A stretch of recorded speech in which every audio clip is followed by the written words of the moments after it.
The mind has a governor, like a car. If you're driving a car and the car has a governor on it, the car may say 130 miles an hour, but the governor is set for 91. Once that governor sets in, you get to 91, that car starts doing this. The car wants to go. The car wants to go, but that fucking factory said, we're not going past 91. We have a factory, a nice governor in our brain, and it's a survival mechanism. It protects us from pain and suffering. The second we feel that shit, our mind says, oh no, this isn't fun. We should back off. We should sit down, find something more comfortable. And there's something about the mind. The mind has the tactical advantage over you at all times. At all times of your life, the mind has a tactical advantage over you. Why is that? It knows what you're afraid of. It knows your insecurities. It knows your deep, dark lies. And it starts to push you away from that shit. It pushes you in a direction that is comfortable. The mind controls everything. So what I realized was that when I was growing up and I was 300 pounds and I got all fat and I got all insecure, I realized that my mind kept taking me in this direction. When things got uncomfortable for me, when I was facing my insecurities, I was facing my fears, my mind said, oh no, we have the tactical advantage. We need to get you, separate you from this feeling over here. Life's all about feelings. We want the happy feeling. We don't want that feeling of this sucks. Why am I here? And you don't have any, so you can't answer those questions, so you leave. I started realizing that if in that moment you can answer those fucked up questions and you are now in charge of your brain versus your brain ruling you, that's where all that stuff comes from. So the 40% rule is all of that. You get to 40%, your brain says, we're done. Let's roll, man. This is starting to get painful. This is uncomfortable. So you sit down. You have to figure out ways, and everybody's different. That's how the book kind of talks about, like we all have these things about, 5 steps to this and 4 steps to this. It's a lot more than that. That's all bullshit. It's a practice that you have to, it's a habit. So if you know that at 40%, I'm feeling pain. At 40%, I'm feeling pain. That's where the 40% rule kicks in. Now it starts. Okay, I'm feeling pain. My mind's saying all this shit to me. It's saying, get out of here, run, flee. The fight or flight kicks in. Okay, we're done. We're not good enough. It starts telling you all these things. You start to believe it because the mind controls all. This is the time where you have to gain control back of your mind. It's okay, let me see if I can go 45%. And once you start giving yourself more and more hope and start realizing, okay, the mind starts to be, okay, what are you doing? We're supposed to be going right and you're going left. You start then controlling your mind. Start finding more in yourself. And then it goes from 40% to a lot further than that. But that's the start of it though. Get to the spot where your mind is saying stop. Wherever that is, you gotta get there first. And then that's when that shit starts to work for you. You gotta control yourself in that moment. War is a nightmare. War is awful.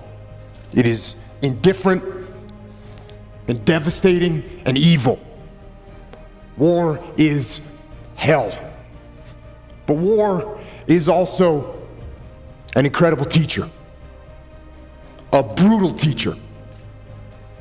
And it teaches you lessons that you will not forget. In war, you are forced to see humanity at its absolute worst. And you are also blessed to see humanity in its most glorious moments.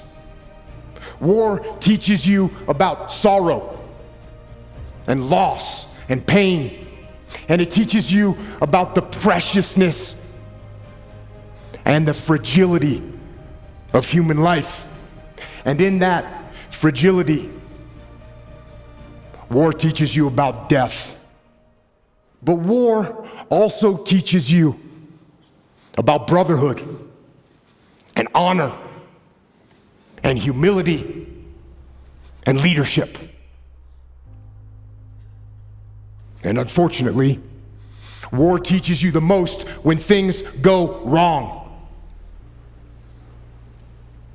And for me, one of the most impactful lessons that I learned from war was in the spring of 2006 in the city of Ramadi, Iraq, which at the time was the epicenter of the insurgency, where brutal and determined terrorists ruled the streets with torture and rape and murder.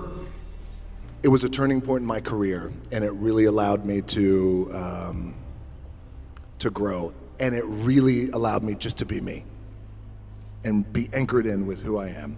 So when I first started wrestling, the idea was, well, why don't you call yourself Rocky Maivia? Out of respect for your dad, Rocky Johnson, and your grandfather, Peter Maivia. I hated the name.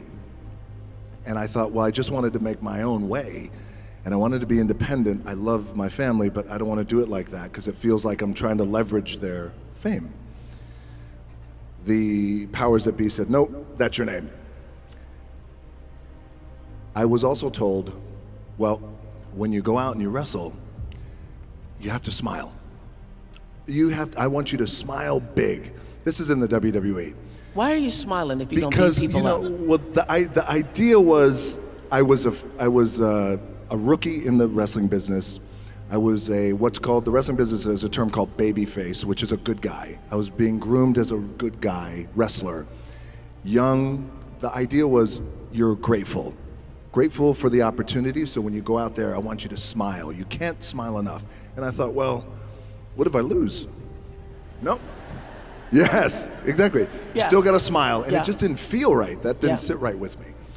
So a few months later, the company made me the Intercontinental Champion.